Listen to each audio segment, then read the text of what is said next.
2 divided by 2 gives us 1. 8 divided by 2 gives us 4. That leaves us with 1 times 4 here. 1 times 4 equals 4.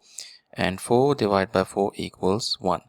But this answer is not right, because according to the order of operations, we must solve parentheses, then exponents, then multiplication and division, and finally addition and subtraction. Remember, if in any expression you have both multiplication and division present, you must work from left to right, and same applies to addition and subtraction. Now let's rewind and solve this problem the right way. If you notice, in this expression we have division and multiplication operators present, and in between we have a fraction present as well. According to the rules, multiplication and division have equal priority, but we must work from left to right. Therefore, we should solve this division first. To make our lives easier, we can use KCF rule here.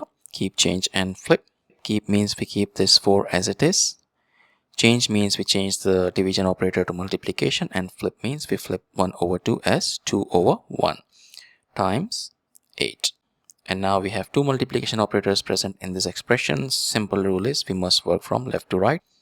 So 4 times 2 gives us 8, and 8 times 8 gives us 64, which is the final and correct answer to this problem. Thank you for watching. Please like the video, comment your answers and subscribe to our channel.